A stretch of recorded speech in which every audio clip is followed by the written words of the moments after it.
አብርሽ አሳልፈክ እኮ ለተሳዳቢ ለባለጌ የሰጣሃት እኮ አንተ ነክ። ዛሬ አስደስተከኛል። ልክ ነክ። አቤልም ይሁን ማንም ይሄ አቤል ብሩክ የሚባሉ ልጆች እነሱ ናቸው የእናንተን ትዳር የበጠበጡት። በእናታችሁ ሁላችሁም በምትወዱት ነገር ይዣችኋለሁ። ይህን ቪዲዮ ለአብርሽ ሼር አድርጉልኝ እሺ። አሁንም ቢሆን አብርሽ አንድ የምነግርህ ነገር፣ ይህን ነገር ወሳኝ ነገር ስማ። አሁንም ቢሆን ታርቃችሁ አንድ ላይ መሆን ትችላላችሁ። አንተ ከዛች ሴት መራቅ ከቻልክ፣ ከነ አቤል መራቅ ከቻልክ፣ ከነ ቡርኬ መራቅ ከቻልክ እንዴት ነው ተስማምታችሁ ልጃችሁን ማሳደግ ትችላላችሁ። ከዛም አልፎ ሌላ ሁለተኛ ልጅ መውለድ ትችላላችሁ። አይደለምና በዚህ ደረጃ አይኖ እንደምትዋደዱ መሀላችሁ ላይ ግን በቃ እነሱ ምን አይነት ነገር እንዳሰሩ እስፔሻሊ ሄርሜላ ምን እንዳሰራችብክ አይታወቅም። አሁንም ቢሆን ተጠንቀቂ ሩታ፣ አንዳንድ ነገሮችን ጥንቃቄ አድርጊ፣ ለራስሽ ጊዜ ስጪ። ነገር ግን እባክህ አብርሽ ወደ ቤት መመለስ ከፈለግ ተመለስ። አንተ ነህ ለዚህ ሁሉ እሷ ላይ እንዲቀልዱባት፣ እሷ እንዲናገሯት፣ ማንም እንደፈለገ እንዲያደርጋት መንገድ የከፈትከው አንተ ነህ። አንተ ብታከብራት፣ አንተ ለእሷ ሪስፔክት ብታረግ፣ ኦኬ ሚስቴ ናት፣ ሚስቴን ከሚስቴ ውጭ ሌላ ሴት አላይም ብትል ኖሮ ሁሉም ያከብራት ነበር። ለዚህ ሁሉ ተጠያቂው አንተ ነህ። ገባ? አንተ ነህ። ሰው ደግሞ ከወለደ እኔ የምላችሁ ጋይ ሰው ከወለደ አይኑን በአይኑ ካየ ምን ይፈልጋል? ምንም ሽፍንፍን ብለህ ቤትክ ላይ ከሚስት ጋር ከልጅ ጋር ፈታትልም። ምን አስኬደክ? እስኪ ምንድን ነው ያለው ሄርሜላ ጋር? ሄርሜላ ኮቺ ሁለት ግራግር ምን ታደርግልሃለች እንዴ? ሄርሜላ ጋር ምንድን ነው ያገኘው? ንገረኝ እስኪ ምንድን ነው ያገኘው? ምንም በቃ መንዘላዘል ነው ሄርሜላ ጋር ያለው። ሩታ እኮ ንግስት ናት፣ የንግስቶች ንግስት ታውቃለህ? ስብዕናዋ፣ ስርዓቷ፣ ሁሉ ነገሯ። የእውነት ምንድን ነው የጎደላት? እስኪ ንገረኝ። ምንም የጎደላት ነገር የለም። አንተ ነክ አሳልፈክ ለእነዚህ ለሶስት ተሳዳቢ ወንዶች አሳልፈክ የሰጠሃት። ኦኬ አሁንም ቢሆን አውቀህ ከሆነ የሆነ ህጉ ላይ እሷ እንድትራራልክ ምናምን ከሆነ ይሄን እያረክ ያለው ተሳስተሃል። እኛ ሂጅበት ነው የምንላት። ግን እውነት አንተ አዝነክ ማንም እንዳይናገራት ፈልገ ለሩታ ተጨንቀ ከሆነ ግን ተመለስ ወደ ቤትክ፣ ታረቅ። ሰው ተጣልቶ የማይታረቅ የለም።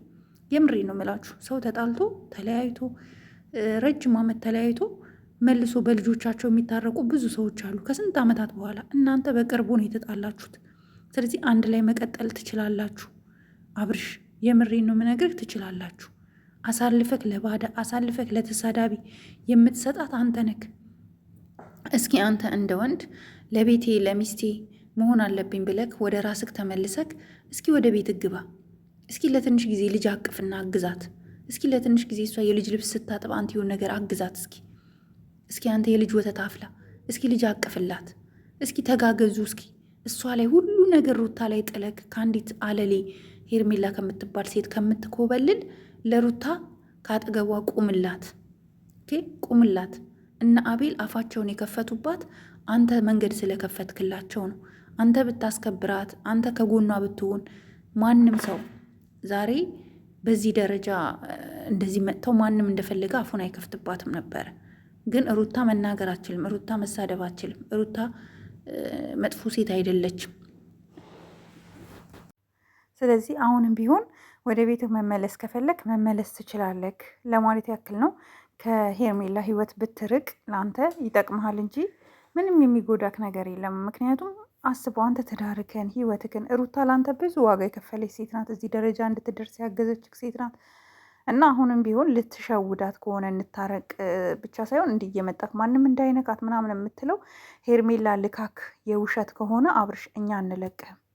እኛ እስከ ጥግ ድረስ ነው የምንሄደው በዚህ ጉዳይ ማለት ነው። እና ሩታን በዚህ ደረጃ ለማታለል ከሆነ ከልብህ ከሆነ ግን ሩታ ይቅርታ አድርጊለትና ችግራችሁን ፈታችሁ፣ አንቺ ጋር ያለ ስህተት ካለ ፈተሽ እሱ ጋር ያለውን ስህተት ፈቶ ህይወታችሁን ብትቀጥሉ መልካም ነው እላለሁ። እና እርግጠኛ ነኝ አንድ ላይ ስትመጡ እኛ በጣም ነው ደስ የሚለን። ስትለያዩ ነው እንጂ የሚከፋን፣ አንድ ላይ ስትመጡ በጣም ነው ደስ የሚለን። ሪል የምር ሩታና ስላዩሽ በጣም ደስ ብሎኛል። በጣም አምሮብሻል። እና ደግሞ ልጅሽንም ሰላም በይልን፣ አሳይን፣ ደግሞ ባቢን አሳይን። አይዞሽ አለን እኛ እህቶችሽ ከጎንሽሽ፣ እኛ እህቶችሽ አለን ከጎንሽ። አይ ኑሮዬን እኖራለሁ ካለ ይኖራል። አይ አልኖርም ከዛች አለሌ ጋራ እንግዲህ አልላለሁ ካለም የራሱ ጉዳይ። አንቺ የራስሽን ህይወት ኑሪ፣ ራስሽን ጠብቂ፣ ልጅሽን ያዢ፣ ተንከባከቢ፣ ለራስሽ ጊዜ ስጪ። አብርሽ በቃ ልጅቷ የሆነ ነገር አድርጋበታለች። ሄርሜላ የሆነ ነገር ስላረገችው ነው በዚህ ደረጃ ከሄርሜላ ውጪ በቃ ዝም ብሎ የሚሽከረከረው ማለት ነው። እና ይህን ነገር አስቢበት። አንቺ በርቺ። ግን ህግ የጀመርሽውን ነገር እስኪ ሁኔታውን እስክታይ ድረስ የአብርሽን አቋም እስክታይ ትንሽ ብታዘገዩ መልካም ነው። ምንም ቢሆን የልጅሽ አባት ስለሆነ ለልጅሽ አባት ክፉ ነገር እንደማትመኝ ተስፋ አደርጋለሁኝ። ለዛ ነው ይሄንን እያልኩሽ ያለሁትኝ። ጋይ ስለዚህ ቤት አዲስ ከሆናችሁ እንግዲህ ሀሳብ አስተያየታችሁን ኮመንት ላይ አስቀምጡ። ኮመንታችሁን በሙሉ ያለው እስኪ አብርሽና ሩታ ይታረቁልን፣ አንድ ላይ ይምጡልን የምትሉ ኮመንት ላይ አስቀምጡልኝ። ላይክ፣ ሼር፣ ሰብስክራይብ ማድረጋችሁን እንዳትረሱ። አበረታቱኝ። በጣም አመሰግናለሁ። ወዳችኋለሁ።